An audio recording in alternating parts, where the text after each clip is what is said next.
riff blew me away when I first heard it. It sounds a lot more complicated than it actually is. When I finally learned it and realized we're just playing 1-4-5 chords in this song. D, G, A, D, A, G, A, D. That's it. But that's the magic and power of triads, especially those played along the first 3 strings. And that's what we're talking about today on Ray Plays Guitar. And I'm going to try to do it as simply as possible. Let's get into it. Yeah, same thing happened when I listened to that song Freewill by Rush, which could be my favorite Rush song. In this part where he's...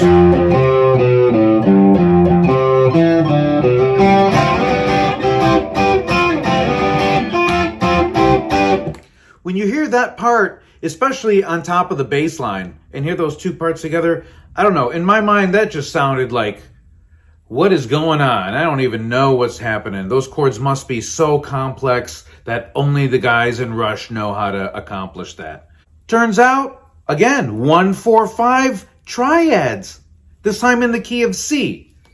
Song's kind of in F, I guess, but the parent key is C. It's 1-4-5 and puts it into like an F Lydian kind of a thing. But yeah, F, G, C, G, F. That's it. That's all that's going on there.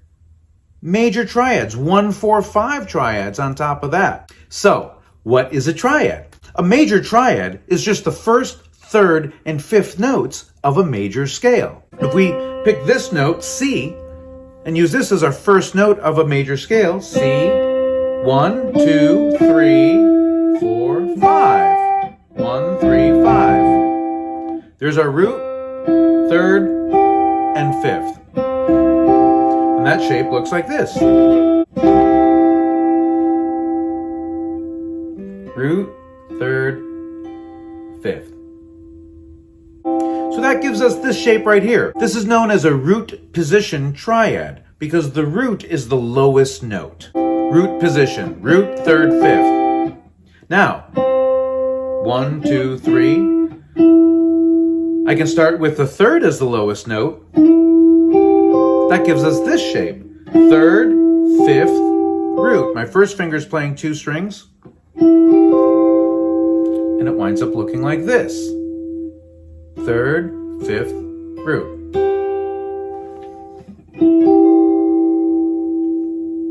Now we can have this shape up here. Now we're putting the 5th as the lowest note. And that gives us this shape.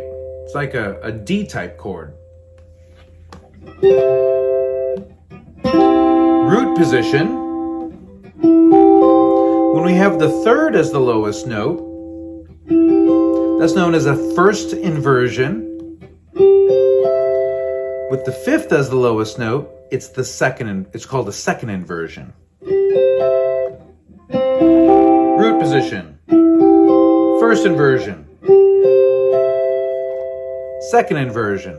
Root, 3rd, 5th. 3rd, 5th, root. 5th, root, 3rd.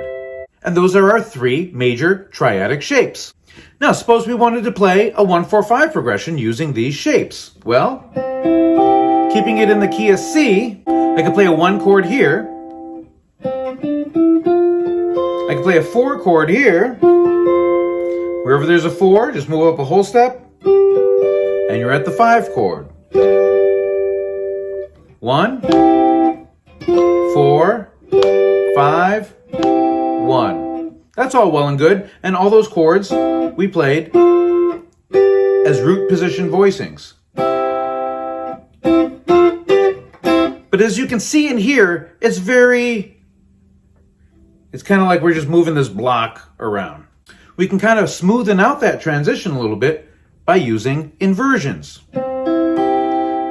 So that move from 1 to 4, that's the biggest move right there. We can avoid that big jump by accessing the 4 chord right here, using a second inversion 4 chord. Root 3rd. 3rd is here. Move that 3rd up a half step. That gives you the root for your 4 chord. All right. 1, 4. Wherever there's a 4 chord, move that up a whole step, you are at the 5 chord.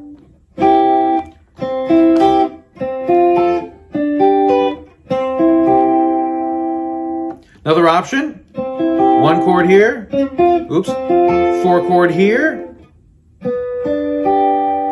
Put the 5 chord, we'll play the 5 chord as a first inversion right here. This is G, this is our root.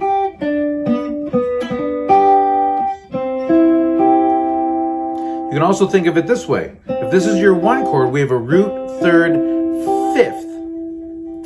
That could be the root of a 5 chord, because that's the 5th. And when you do that, there's the shape that results. So we can have a 1, 4, 5, 1.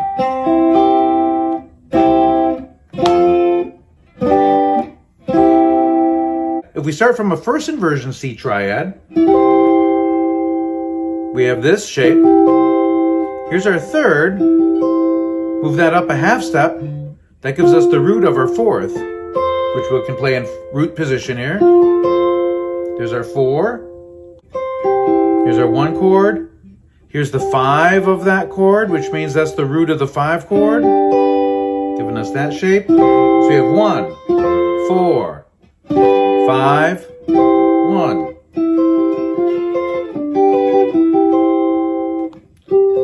We can start with the second inversion.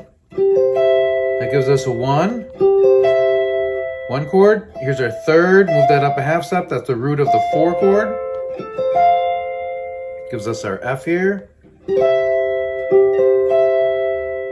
Root, 3rd, 5th here is on the 3rd string. That gives us the root of the 5 chord. So we can play 5 chord in root position. We have 1, second inversion, 4 chord in first inversion. Oops. 5 chord in root position.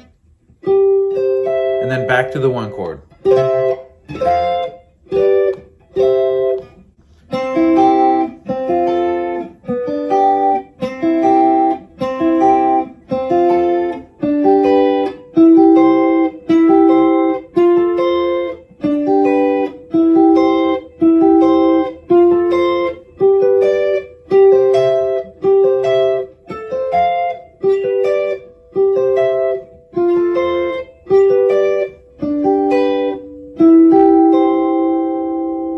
Now let me just mention this. With any of these 3 triadic shapes played on the first 3 strings, if you take whatever note you're playing on the first string and play that an octave lower here, which is 2 frets up and 3 strings over,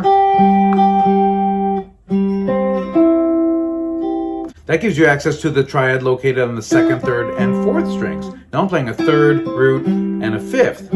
Just taking that 5th and moving it down here.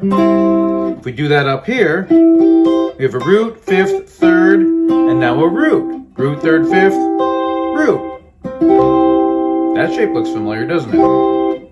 Same thing goes up here. 5th, root, 3rd. We can take that 3rd and move it down here. Now I'm going to bar across here, and I have this shape. Now let's take a look at how we can access minor, diminished, and augmented triads as well. A major triad is just a root, 3rd, and a 5th. Well, if we take the 3rd and flat it, now we have a minor triad. Root, flat 3rd, and a 5th. That's a minor triad. From here, if we then flat the 5th, so now we have a root, flat 3rd, and a flat 5, that's a diminished triad. Major, minor, diminished. Let's go back to major. If we sharp the 5, that's an augmented triad. C augmented. So, we can go from C major to C minor, C diminished, C augmented. See? We can do that same sort of thing from this first inversion. We have a root, 5th, and a 3rd. To make this minor, we just do that. To make this diminished, we flat the fifth now.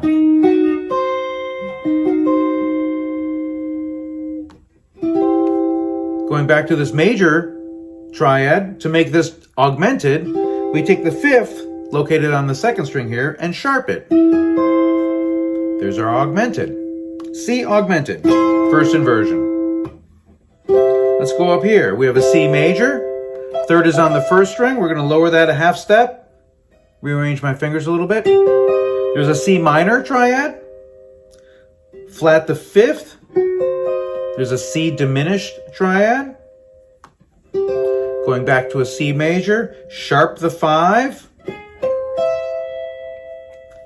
There's a C augmented second inversion triad. If we start mixing major and minor triads together, we can get riffs like this.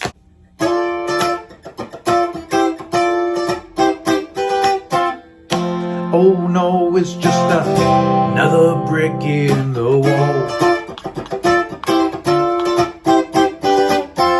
This is from Another Brick in a Wall Part 2 by Pink Floyd, where he starts with a D minor triad. Well, it's a lot of D minor.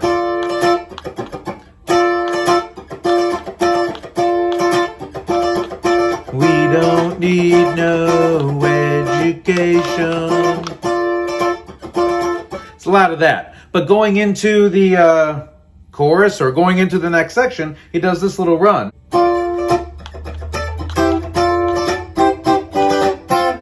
And that involves this D minor triad.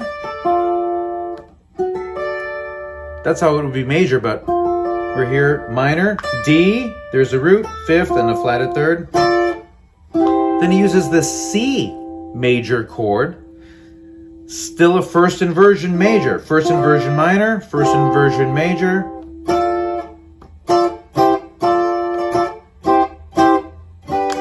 Then he goes to a G major chord, second inversion, then to an F, second inversion.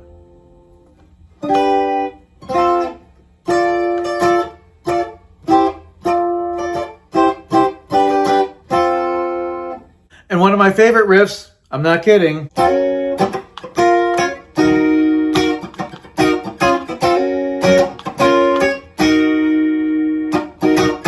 Party in the USA by Miley Cyrus. I did a whole video on this. You should check it out. Just uses major and minor triads played along the first three strings. There's a part in Life's Been Good by Joe Walsh that uses triads.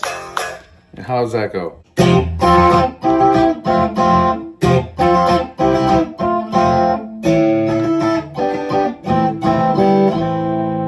This party's starting with an F triad, second inversion here.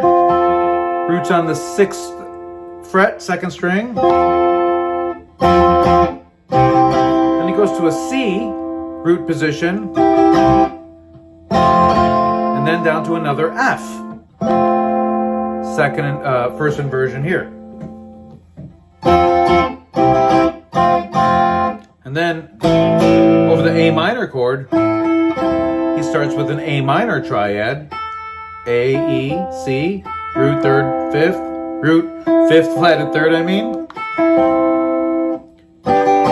a G major triad, first inversion, and then an A minor down here, root, flat third, fifth. So that's triads, played along the first three strings, in a nutshell. So to get the most out of these triads, remember, don't just learn the shapes, but be conscious of the scale degrees. What note is what note? Where's the root? Where's the third? Where's the fifth? We want to be conscious of this at all times. It will become second nature after a while. So there's triads played along the first three strings in a nutshell. I hope you found this video helpful. If you did, do me a favor, hit that like button, share this video with your friends, subscribe to my YouTube channel, and thank you so much for hanging out with me today. I really appreciate it. We'll see you next time.